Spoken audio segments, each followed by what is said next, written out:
ये पैसे के दम पर आपको चुनाव लड़ रहे हैं। युवा बेरोजगारों की उम्र चले गई, लेकिन 30 लाख नौकरियों को नहीं भरा। आपको झंडा बैनर के दम पर आपको चुनाव लड़ रहे हैं।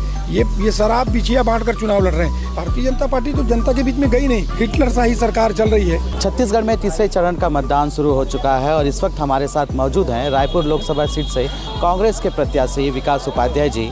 उनसे जानेंगे कि आज मतदान होना है, अपने जीत को लेकर कितने आश्वस्त हैं विकास जी। देखिए, 10 साल से भारतीय जनता पार्टी की सरकार केंद्र में है और 10 साल पहले जिस वादे को करके भारतीय जनता पार्टी सत्ता में आई थी, वो वादे को वो भूल गए। 100 दिन में महंगाई पर कंट्रोल करने की बात कही गई थी, बेरोजगार लोगों को रोजगार देने की बात की गई थी और किसानों की बदहाल स्थिति को ठीक करने की बात कही गई थी। मैं समझता हूँ 10 साल में इन किन्हीं मुद्दों पर भारतीय जनता पार्टी ने काम नहीं किया। युवा बेरोजगारों की उम्र चले गई, लेकिन 30 लाख नौकरियों को नहीं भरा। दिल्ली की सरहद में हर 6 महीने किसान आता है, आंदोलन करता है और शहादत देकर चला जाता है। हिटलर शाही सरकार चल रही है और मैं समझता हूँ यही इस लोकतंत्र के सबसे बड़े महापर्व में वो मत का प्रयोग करके, मत का अधिकार जो उनको इतने बड़े चुनाव में मिला है, उसको देकर भारतीय जनता पार्टी की सत्ता को मजा चखाएंगे। क्या लगता है, बृजमोहन अग्रवाल जी 6 बार विधायक रहे हैं और अपने जीत को लेकर आश्वस्त नजर आ रहे हैं, क्या घमंड टूटेगा इस बार चुनाव में उनका लगता है? देखिए, 40 साल से विधायक हैं और 18 साल कैबिनेट मंत्री के रूप में रहे। बगल जहाँ चंगोरा भाटा आपको बुलाया था, उनका विधानसभा था, जाके रोड नाली सड़क देखिए। अपने विधानसभा क्षेत्र में जो आदमी डेवलपमेंट नहीं कर पाया, वो इस 9 विधानसभा के लोकसभा में क्या डेवलपमेंट करेगा। 18 साल मंत्री रहे, अपने एसेट और अपनी लाइबिलिटी, अपनी एसेट और अपनी लिक्विड को बढ़ाया है। जनता के पीछे कुछ नहीं, सिर्फ भारतीय जनता पार्टी की रैली और कार्यक्रमों में दिखेंगे और लोगों के बीच में दिखते नहीं। भारतीय जनता पार्टी के नेता पैसे के दम पर चुनाव लड़ना चाहते हैं। 30 साल से भारतीय जनता पार्टी के सांसद है। यहाँ सांसद को मजबूरी के रूप में लोग वोट देते हैं। कभी अटल बिहारी जरूरी है तो उस समय के प्रत्याशी मजबूरी है, कभी नरेंद्र मोदी जरूरी है तो प्रत्याशी मजबूरी है। आज भी बृजमोहन अग्रवाल जी लड़ रहे हैं चुनाव। अब उन्होंने क्या किया उस पर बात ही नहीं करते, उन्होंने क्या किया है ही नहीं बताने के लिए कुछ। मोदी की गारंटी पे बात करते हैं, तो मोदी की गारंटी ने 10 साल में क्या दे दिया, इस देश की जनता को किसी से छुपा नहीं है। आपने जिला निर्वाचन पर भी जो आरोप लगाया है, एक तरफ से नाराजगी जताई है, क्या लगता है कि निष्पक्ष चुनाव नहीं हो रहा है? बिल्कुल, देखिए, जिला कलेक्टर के बारे में अगर आप पता करेंगे तो उनका सगा भाई भारतीय जनता पार्टी का विधायक है उत्तर प्रदेश से और वो यहाँ जिला कलेक्टर हैं। 3 दिन पहले से उनको मैंने आगाह किया था कि आप व्यापारी लोगों को या सामाजिक संगठन के लोगों को या NGOs को नींबू का शरबत पिलाइए, खिचड़ी खिलाइए, छाछ पिलाइए, ये दबाव डाल रहे थे। कोई अपनी मर्जी से करता है तो अच्छी बात है। वही उद्योगपतियों ने, वही प्राइवेट स्कूल के मालिकों ने मुझको जानकारी दी कि हम लोगों को ऐसे करने बोला जा रहा है और इसी बहाने भारतीय जनता पार्टी के वॉलंटियर्स को अंदर पोलिंग स्टेशन में वो रखना चाहते हैं।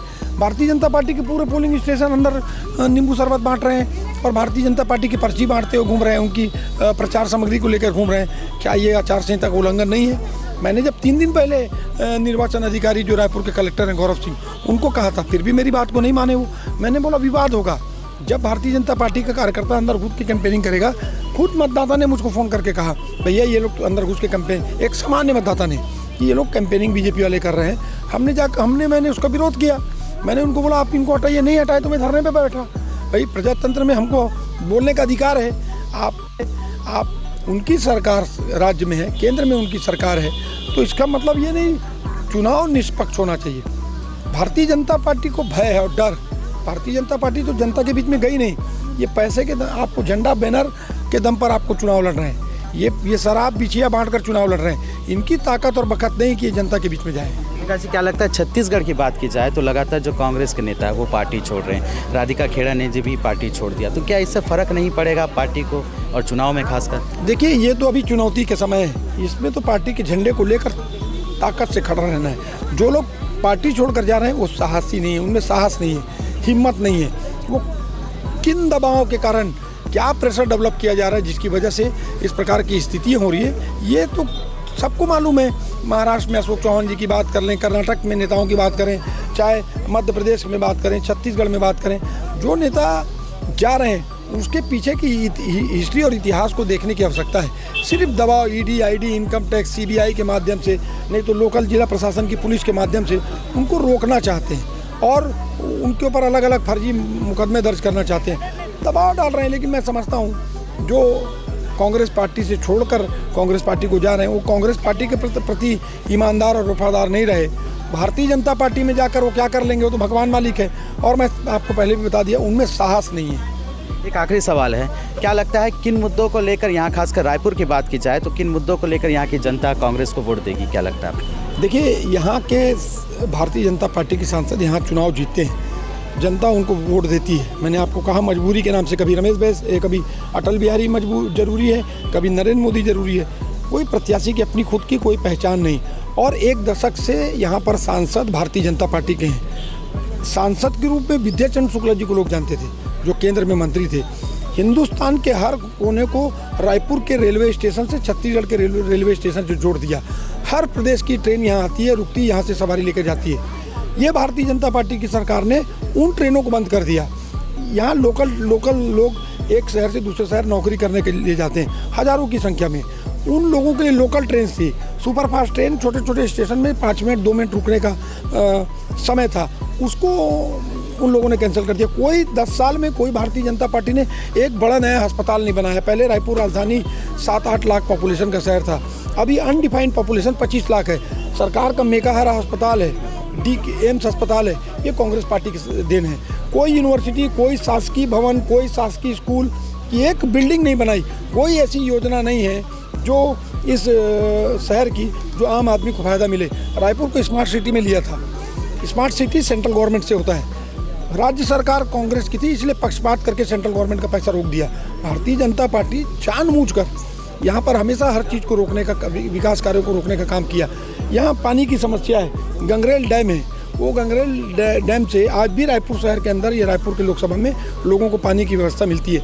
यहाँ पर बांध बनाने की स्थिति थी। इरिगेशन मिनिस्टर थे बृजमोहन अग्रवाल जी, एक भी दिन एक ठोस कदम नहीं उठाया। यहाँ टैंकरों में पानी सप्लाई होता है। यहाँ की आज की जो स्थिति है, आज की स्थिति में भारतीय जनता पार्टी को 15 साल इस प्रदेश में राज करने का मौका मिला। 15 सालों में उन्होंने इस स्टेट की स्थिति को बद से बदतर कर दिया। ओवरऑल बात की जाए छत्तीसगढ़ की, क्योंकि अंतिम चरण का चुनाव था आज, क्या लगता है कितने सीटों में कांग्रेस आएगी? और लगातार जो बस्तर और बाकी अगर सीटों की बात की जाए तो वहाँ पर मतदान का प्रतिशत कम हुआ है। यहाँ क्या लगता है कि प्रतिशत बढ़ेगा तो कांग्रेस को फ़ायदा मिलेगा? देखिए, भारतीय जनता पार्टी से जनता ऊब चुकी है। हम छत्तीसगढ़ प्रदेश में भारतीय जनता पार्टी से ज़्यादा सीटों पर चुनाव जीतेंगे। जिस प्रकार का प्रेशर डेवलप कर रहे हैं उसके बावजूद कांग्रेस का कार्यकर्ता बहुत मुस्तैदी के साथ कांग्रेस के झंडे को लेकर खड़ा है। और यही है। और मैंने तो पहले भी कहा, हम मुद्दों की बात नहीं, राहुल गांधी जी का धन्यवाद देता हूं कि न्याय यात्रा के माध्यम से 10 न्याय और 25 गारंटी, 10 गारंटी और 25 न्याय के साथ इस चुनाव को हम लड़ रहे हैं। गारंटी महिला बहनों को, युवा साथियों को, किसान भाइयों को, छात्र साथियों को, ये सब है उनके घर में, उनको फ़ायदा पहुँचाने का काम करेगा। मतदाताओं से क्या अपील करेंगे? देखिए, मतदाता जागरूक हैं, गर्मी का समय है, ज़्यादा से ज़्यादा मतदान करें और अपने घर की पीड़ा को जरूर याद रखें। और कोरोना के समय जो वैक्सीनेशन हम लोगों ने लिया, उस वैक्सीनेशन सर्टिफिकेट में जिसका फ़ोटो है उसको ज़रूर देखिए। किस प्रकार से वैक्सीनेशन को लेके एक बड़ी रिपोर्ट आई कि उससे साइलेंट हार्ट अटैक आता है, तो लोग पछता रहे हैं। उस सर्टिफिकेट को देखकर समझ में आ रहा है, अब उस सर्टिफिकेट को देख के अंदर वोट देने जाएगा, वो व्यक्ति किसको वोट देगा उसका अंदाज़ा लगा लीजिए। तो ये थे हमारे साथ कांग्रेस के प्रत्याशी विकास उपाध्याय जी। उनका कहना है कि जिस तरह से मतदाता बढ़ चढ़ कर मतदान कर रहे हैं, जरूर कांग्रेस के पक्ष में जाएगा। हालांकि 4 जून को इसके नतीजे आने हैं और रायपुर हाई प्रोफाइल सीट है, ऐसे में देखना होगा कि आखिर इस लोकसभा सीट से किस प्रत्याशी की जीत होती है। Ashok Naidu, ABP live, Raipur.